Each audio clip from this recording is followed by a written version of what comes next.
नमस्कार साथियों, स्वागत है आप सभी का ज्ञान सुपर।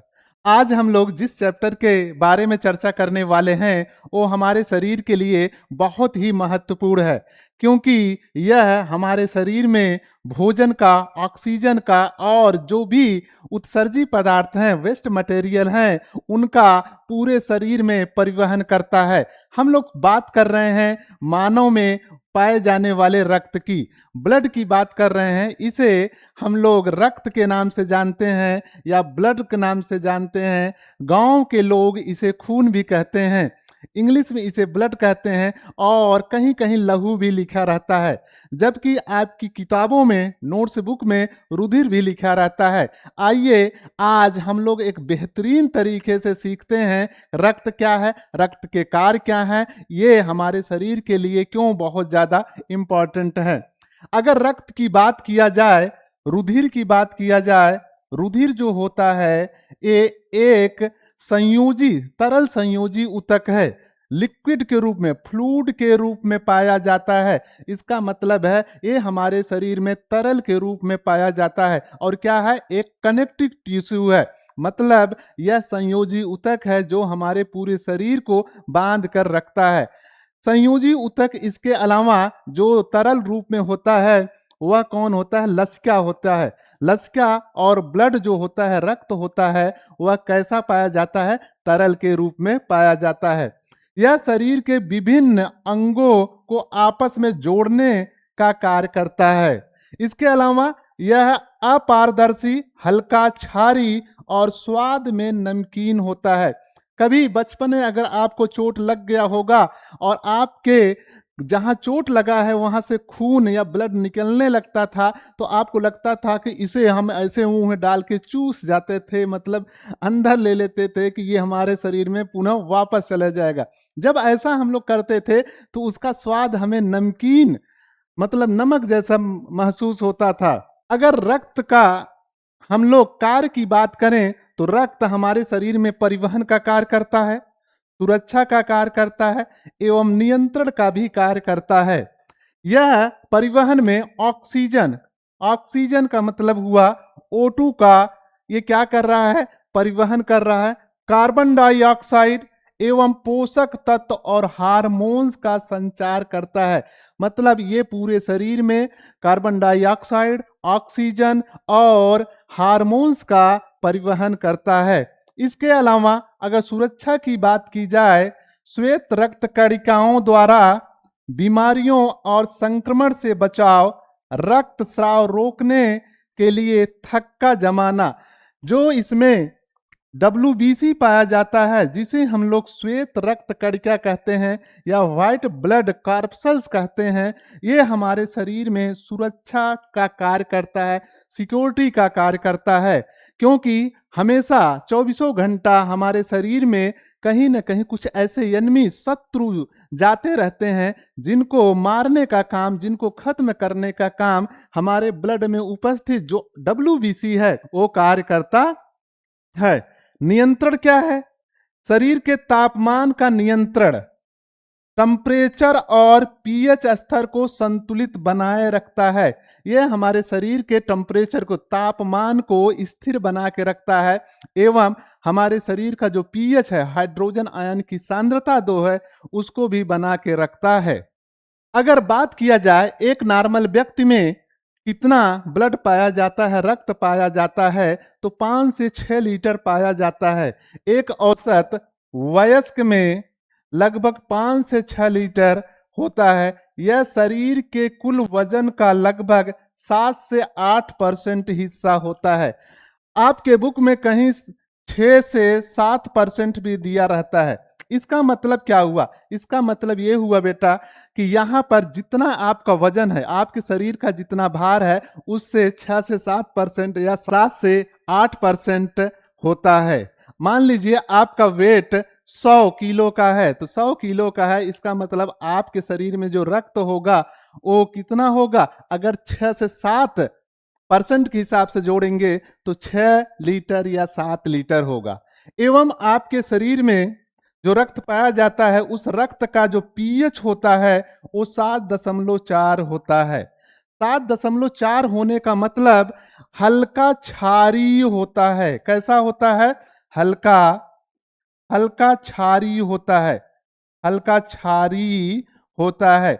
क्योंकि अगर पीएच स्केल पे देखें तो 7 से ऊपर, 7 से जैसे ही हम लोग ऊपर जाते हैं तो क्षारीय होता है, और 7 जो होता है वो कैसा होता है? उदासीन होता है।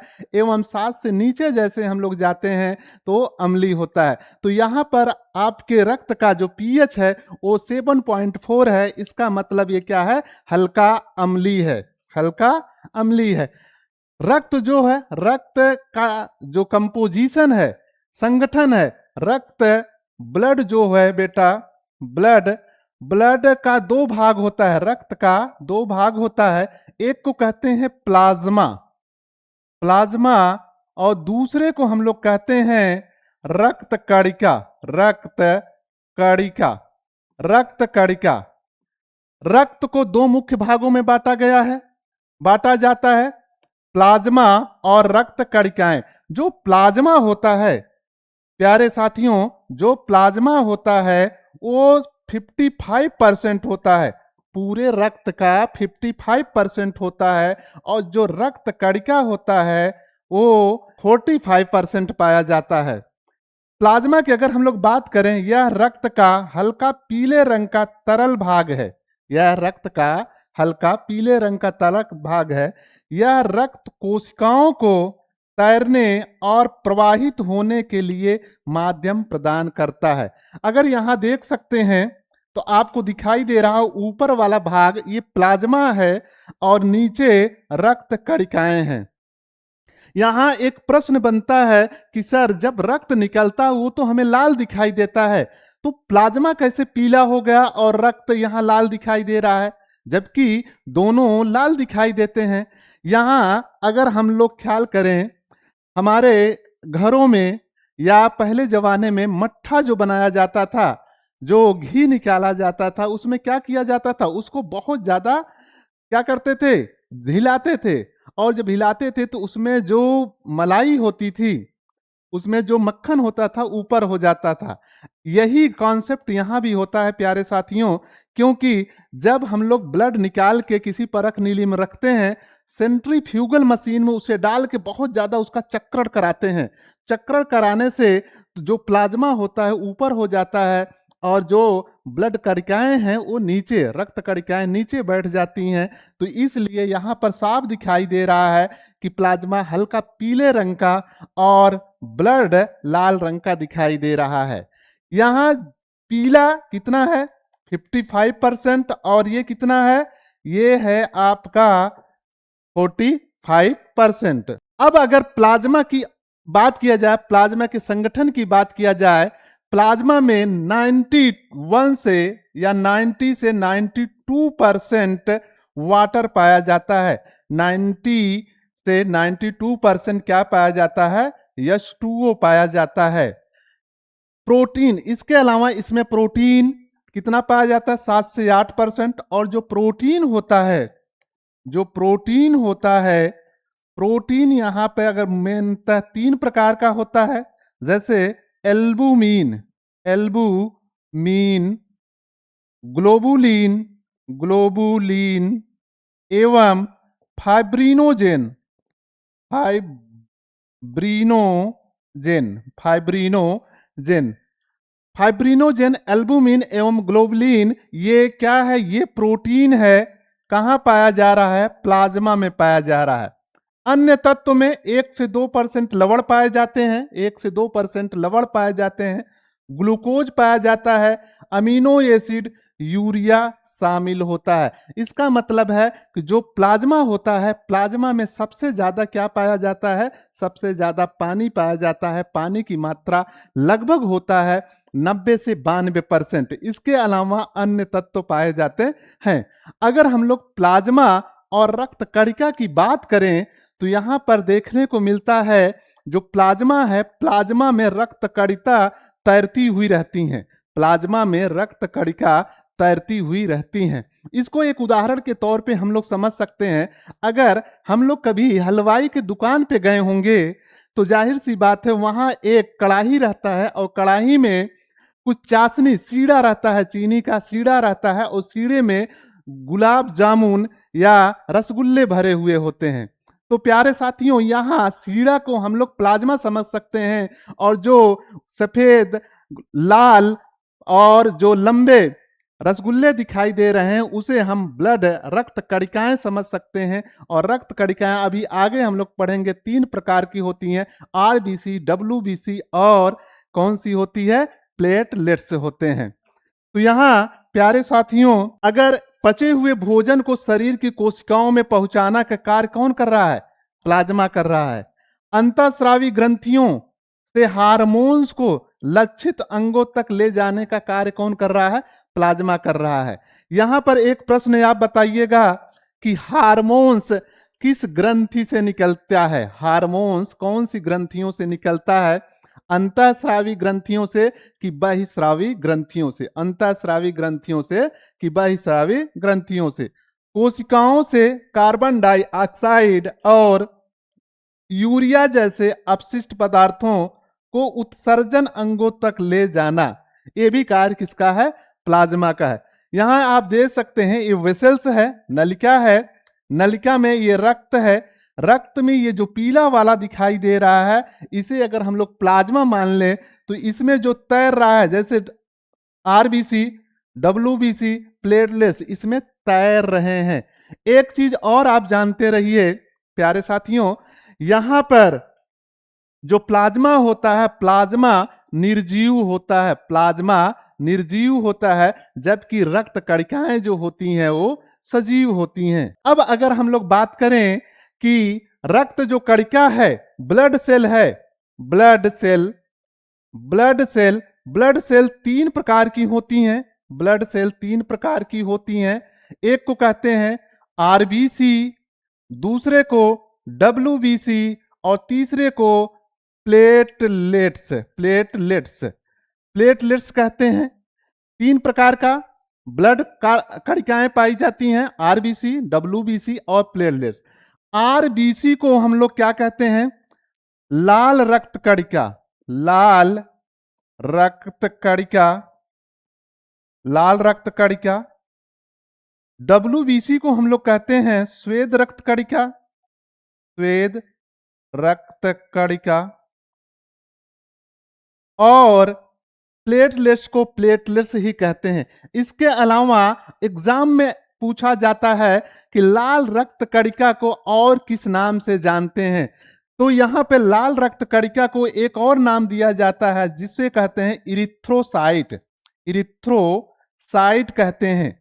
और डब्ल्यूबीसी को हम लोग कहते हैं ल्यूकोसाइड, ल्यूकोसाइट कहते हैं, ल्यूकोसाइट कहते हैं। और प्लेटलेट्स को कहते हैं थ्रोम्बोसाइड, थ्रोम्बोसाइट कहते हैं, प्लेटलेट्स को थ्रोम्बोसाइट कहते हैं। प्लाज्मा के अलावा रक्त शेष 45% जो हिस्सा होता है वो ठोस कोशिकाओं का होता है, कोशिकाओं से बना होता है।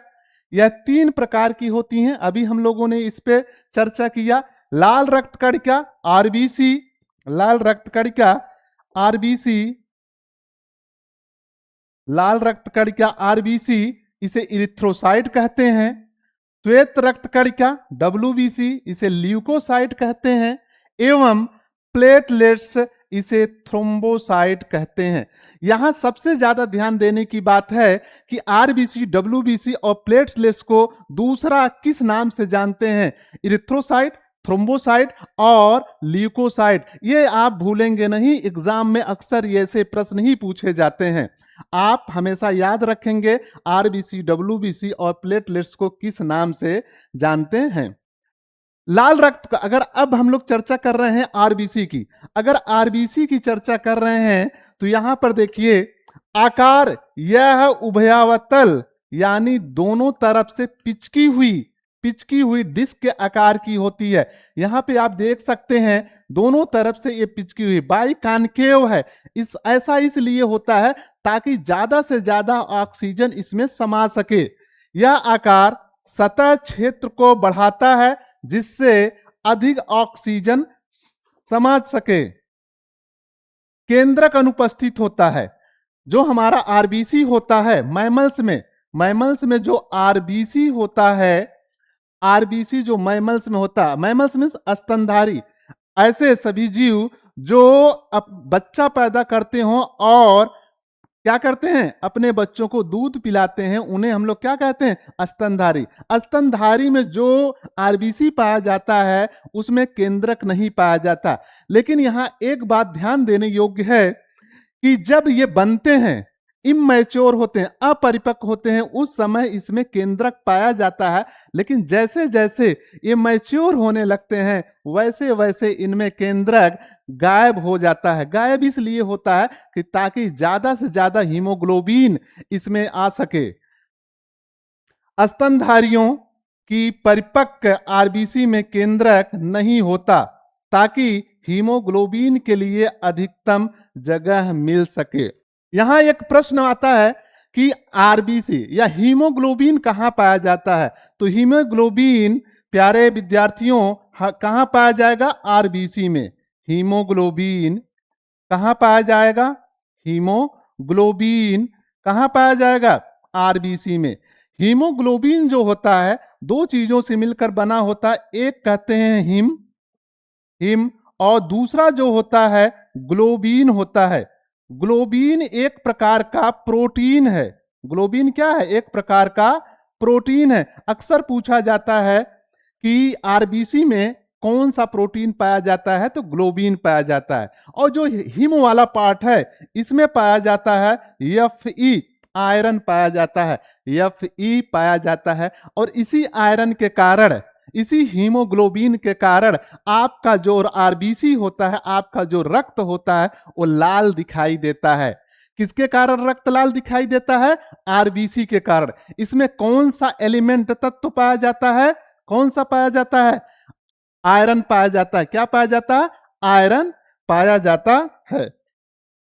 अगर हीमोग्लोबिन की और चर्चा करें तो आरबीसी का लाल रंग, इसमें मौजूद हीमोग्लोबिन नामक लौह युक्त अभी हमने बताया आयरन प्रोटीन के कारण होता है। प्रोटीन मतलब ग्लोबिन प्रोटीन जो है। फेफड़ों में हीमोग्लोबिन ऑक्सीजन के साथ मिलकर ऑक्सी हीमोग्लोबिन बनाता है। फेफड़ों में ऑक्सीजन के साथ मिलकर ऑक्सी हीमोग्लोबिन बनाता है। यह शरीर के ऊतकों तक पहुंचकर ऑक्सीजन छोड़ देता है और ऊर्जा उत्पादन में मदद करता है। यहां इस संरचना में देख सकते हैं ये पूरा का पूरा एक आरबीसी है और आरबीसी में ये जो जाल जैसी संरचना दिखाई दे रही है ये हीमोग्लोबिन है। यहां पर एक बात ध्यान दीजिएगा, एक हीमोग्लोबिन 4 ऑक्सीजन के अणुओं को बांधता है। एक हीमोग्लोबिन का अणु 4 ऑक्सीजन के अणुओं को बांधता है और जैसे ही ऑक्सीजन के अणुओं को बांधा इसे हम लोग कहते हैं ऑक्सी हीमोग्लोबिन। ये प्रक्रिया होती है फेफड़ों में होती है, क्योंकि गैसों का आदान प्रदान कहां हो रहा है, फेफड़ों में हो रहा है। किसके द्वारा हो रहा है, विसरण के द्वारा हो रहा है। आरबीसी का निर्माण, आरबीसी या रक्त का निर्माण पूछा जाता है तो यहां पर आरबीसी जिसे रेड ब्लड कार्पसेल्स कहते हैं, इसका जो निर्माण हो रहा है ये निर्माण होता है अस्थि मज्जा में। अस्थि मज्जा में होता है, अस्थि मज्जा में होता है। अस्थि मज्जा को बोन मैरो कहते हैं। और जब हम लोग मां के गर्भ में होते हैं, मां के गर्भ में होते हैं, उस समय आरबीसी या रक्त का निर्माण लीवर में होता है, लीवर में, यकृत में होता है। ये प्रश्न आप हमेशा याद रखेंगे कि जब हम मां के गर्भ में होते हैं, मां के गर्भ में होते हैं, उस समय रक्त का निर्माण जो होता है वो लीवर में होता है। और जब हम मां के गर्भ से बाहर आ जाते हैं उस समय रक्त का निर्माण बोन मैरो में होता है। बोन मैरो मतलब अस्थि मज्जा। अस्थि मज्जा कहाँ है, बहुत सारे ऐसे बच्चे हैं अस्थि मज्जा तो सुन लेते हैं लेकिन वो समझ नहीं पाते अस्थि मज्जा होता कहाँ है। भैया अगर आप नॉनवेज खाते हैं, मतलब आप मीट मछली ये सब चीजें खाते हैं, तो कभी हड्डी भी मिली होगी। बोन मतलब हड्डी। मैरो मतलब उसके अंदर जो खोखला पार्ट होता है, हड्डी के अंदर जो खोखला पार्ट होता है उसमें कुछ भरा रहता है, और कभी खाते खाते उसको बहुत तेज से आप तोड़ते हैं और ऐसे करके खींचते हैं अपने अंदर, तो जो निकल रहा है हड्डियों के अंदर से जो निकल रहा है उसी को हम लोग बोन मैरो कहते हैं। और इसी बोन मैरो में रक्त का निर्माण होता है, इसी बोन मैरो में ही रक्त का निर्माण होता है।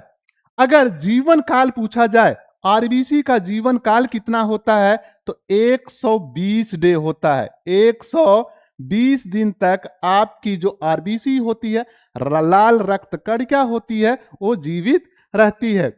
इनका जीवन काल लगभग 120 दिन का होता है। विनाश, कब इनका विनाश होता है? पुरानी आरबीसी प्लीहा मतलब स्प्लीन जिसे कहते हैं, और लीवर में नष्ट हो जाती हैं। प्लीहा को आरबीसी का कब्रिस्तान कहा जाता है।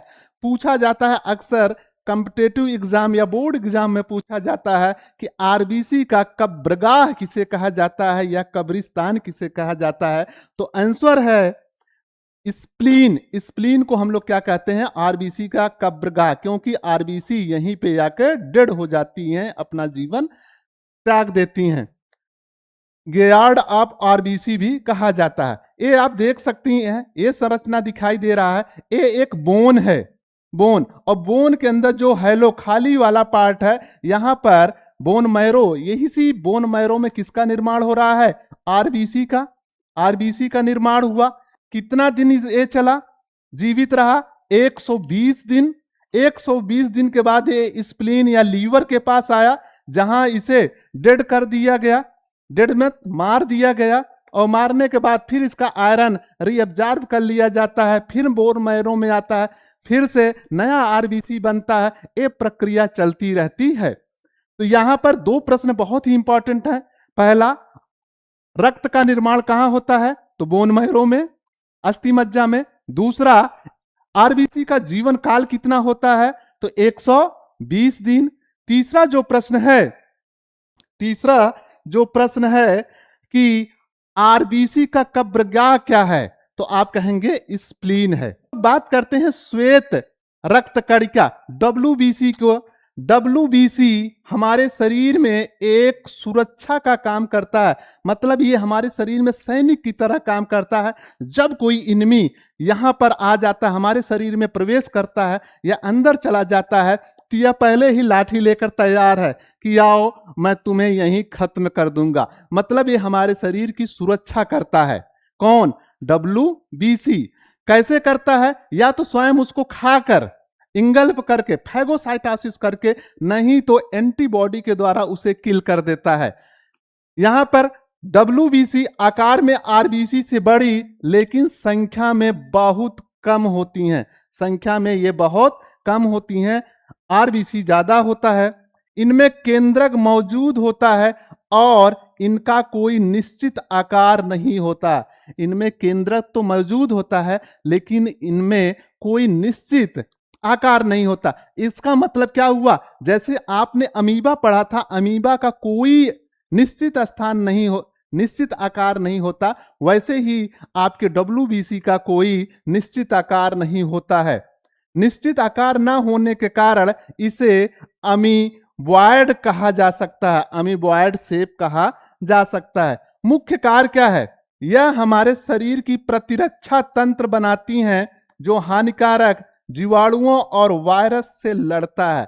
इम्यून सिस्टम, ये हमारा इम्यून सिस्टम बनाती हैं, जो जीवाणुओं, विषाणुओं एवं फंजाई कवक से हमारे शरीर की रक्षा करते हैं। संरचना के आधार पर अगर डब्ल्यूबीसी की बात किया जाए कि डब्ल्यूबीसी कितने प्रकार के होते हैं, तो डब्ल्यूबीसी जो है वो संरचना के आधार पे दो प्रकार के होते हैं। एक को कहते हैं ग्रेनुलोसाइट, कणिकामय डब्ल्यूबीसी, और दूसरे को हम लोग कहते हैं अग्रेनुलोसाइड, अकणिकामय डब्ल्यूबीसी। कणिकामय क्या है? कणिकामय इनके साइटोप्लाज्म में कण होते हैं। उदाहरण न्यूट्रोफिल्स, ईस्नोफिल्स और बैसोफिल्स। जो कणिकामय है वो तीन प्रकार के होते हैं। ईस्नोफिल्स, बैसोफिल्स और न्यूट्रोफिल्स। अग्रेन्युलोसाइट की बात करें, इनमें कण नहीं होते, उदाहरण लिम्फोसाइट और मोनोसाइट। यहां आप देखिए जो ग्रेन्युलोसाइट है, इनके साइटोप्लाज्म कोशिका द्रव में ये छोटे छोटे ग्रेन्यूल्स कण पाए जाते हैं। इन्हीं के कारण इन्हें क्या कहा जाता था, ग्रेन्युलोसाइट। ये 3 प्रकार के होते हैं।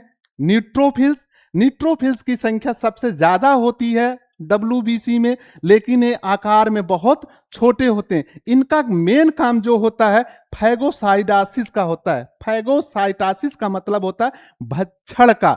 जो यहाँ पर जीवाणु विषाणु आएंगे उनको ये भक्षण कर जाएंगे, खा जाएंगे, इसलिए ये भक्षाणु कोशिकाएं कहलाती हैं। दूसरा है ईस्नोफिल्स। ईस्नोफिल्स जो है ये भी ग्रेनुलोसाइट का है। और तीसरा है बैसोफिल्स। तीसरा है बैसोफिल्स। अगर अग्रेन्युलोसाइट की बात करें, इनके साइटोप्लाज्म में देख रहिए, यहां इनके साइटोप्लाज्म में कोई कण नहीं पाया जाता, दाना नहीं पाया जाता है, इसलिए इन्हें कहते हैं अग्रेनुलोसाइट। इसमें लिम्फोसाइट एक है, दूसरा मोनोसाइट। लिम्फोसाइट क्या करता है, एंटीबॉडी का निर्माण करता है। एंटीबॉडी का निर्माण करता है। और मोनोसाइट भी क्या करता है, फैगोसाइटोसिस मतलब भक्षण करने का काम करता है। यहां पर 2 लोग भक्षण करने का काम कर रहे हैं, एक न्यूट्रोफिल्स और दूसरा मोनोसाइट। न्यूट्रोफिल्स बहुत ज्यादा संख्या में होता है, लेकिन आकार में छोटा होता है। जब छोटे छोटे जीवाणु विषाणु या कवक होते हैं तो ये खाकर खत्म कर देता है। लेकिन भैया जब बड़े आ जाएं तो न्यूट्रोफिल्स उनका भक्षण नहीं कर पाएगा। उस कंडीशन में कौन आता है, बाहुबली आता है। कौन, मोनोसाइट। मोनोसाइट की संख्या कम होती है, लेकिन ये बड़े जो जीवाणु विषाणु होते हैं उनका भक्षण करता है। प्रकृति का एक नियम है, जो जितना बड़ा होगा उनकी संख्या कम होगी, और जो जितने छोटे होंगे उनकी संख्या उतनी ज्यादा होगी। जैसे उदाहरण के तौर पे आप देख लीजिए, इस संसार में हाथी सबसे बड़ी टेरेस्ट्रियल मतलब स्थल पे पाई जाने वाली जानवर है। क्या उनकी संख्या ज्यादा है? नहीं है। लेकिन जो छोटे जीव हैं, जैसे चींटी है, मच्छर हैं, ये सब छोटे हैं, इनकी संख्या बहुत ज्यादा है। वैसे ही यहां भी जो छोटा है मतलब न्यूट्रोफिल्स, इसकी संख्या ज्यादा है, लेकिन ये आकार में छोटे हैं। और मोनोसाइट कम पाए जाते हैं, लेकिन इनका आकार बड़ा होता है। लिम्फोसाइट जो होते हैं ये एंटीबॉडी का निर्माण करते हैं। और लिम्फोसाइट जो होते हैं वो 2 प्रकार के होते हैं। लिम्फोसाइट 2 प्रकार के होते हैं। एक को हम लोग कहते हैं बी लिम्फोसाइट, बी लिम्फोसाइट। दूसरे को कहते हैं T lymphocyte, lymphocyte. B lymphocyte और टी लिम्फोसाइट एक बार अगर आप जान लीजिए, पूरे लाइफ में नहीं भूलेंगे। बी लिम्फोसाइट और टी लिम्फोसाइट के बारे में एक बार अगर समझ जाएंगे तो पूरी लाइफ नहीं भूलेंगे। बी लिम्फोसाइट का मतलब है, बी मतलब बोन मैरो, जहां पर इसकी उत्पत्ति हुई है और वहीं पर ये मैच्योर हो जाए, परिपक्व हो जाए। ऐसी WBC कोशिकाएं जो बोन मैरो में उत्पत्ति हो और वहीं पर बड़े हो जाएं, तो उन्हें क्या कहेंगे, बी लिम्फोसाइट कहेंगे। और अगर उत्पत्ति बोन मैरो में हो और उनका परिपक्वन मतलब वो मैच्योर हो रहे हैं, परिपक्व कहां जाके हो रहे हैं, थाइमस में जाके हो रहे हैं, उन्हें टी लिम्फोसाइट कहते हैं। इतना याद रखिएगा ट्रिक के हिसाब से, बी मतलब बोन मैरो, टी मतलब थाइमस। अगर ये आपको याद है तो आप ये प्रश्न गलत नहीं करेंगे। WBC संक्रमण भक्षण, न्यूट्रोफिल्स और मोनोसाइट शरीर में प्रवेश करने वाले बैक्टीरिया को घेर कर निगल जाते हैं। घेर कर निगलने का मतलब इंगल्फ कर जाते हैं, क्योंकि इनका आकार मैंने बताया कि निश्चित नहीं होता। जैसे ये है बैक्टीरिया और ये धीरे धीरे इनको चारों तरफ से घेर के क्या करेगा, इंगल्फ कर जाएगा, मतलब इन्हें पूरा खा जाएगा। दूसरा लिम्फोसाइट, बी लिम्फोसाइट क्या कर रहा है, एंटीबॉडी का निर्माण कर रहा है। एंटीबॉडी जो होता है एक विशेष प्रकार की प्रोटीन बनाते हैं जो बैक्टीरिया और वायरस को निष्क्रिय कर देते हैं, जो बैक्टीरिया और वायरस को निष्क्रिय कर देते हैं। अब हम लोग बात कर लेते हैं जो रक्त कणिकाएं हैं, उसका तीसरा पार्ट है प्लेटलेट्स, और प्लेटलेट्स को हम लोग क्या कहते हैं? थ्रोम्बोसाइट। इसका सबसे ज्यादा आप लोगों ने नाम सुना होगा, जब गांव में डेंगू फैल जाता है तो लोगों के अंदर प्लेटलेट्स की कमी हो जाती है। प्लेटलेट्स वास्तव में पूर्ण कोशिकाएं नहीं हैं, बल्कि अस्थि मज्जा की बड़ी कोशिकाओं के टुकड़े होते हैं, फ्रैगमेंट होते हैं अस्थि मज्जा के। इनमें केंद्रक नहीं पाया जाता, इनमें केंद्रक नहीं पाया जाता है। रक्त में इनकी सामान्य संख्या 1.5 लाख से 4.5 लाख प्रति माइक्रोलीटर होती है। अगर 1.5 लाख से कम है, अगर आप कभी अपने रक्त का जांच कराते हैं और 1.5 लाख से कम है, इसका मतलब है कि आपके शरीर में प्लेटलेट्स की संख्या कम है। रक्त का थक्का जमना एक जीवन रक्षक प्रक्रिया है। उम्मीद करता हूं रक्त को बहुत आसान शब्दों में मैंने समझाने की कोशिश किया है। अगर आप आसान तरीके से समझे हैं तो वीडियो को लाइक करिए, शेयर करिए एवं बेल आइकन को दबाना ना भूलिए, ताकि नेक्स्ट वीडियो हमारी जैसे ही YouTube पे आए आप तुरंत उसे देख पाएं। आपके द्वारा किए गए कमेंट, लाइक और सब्सक्रिप्शन मुझे एक एनर्जी प्रदान करता है, मुझे एक मोटिवेशन प्रदान करता है। तो मुझे उम्मीद है कि आप ये कार्य जरूर करेंगे।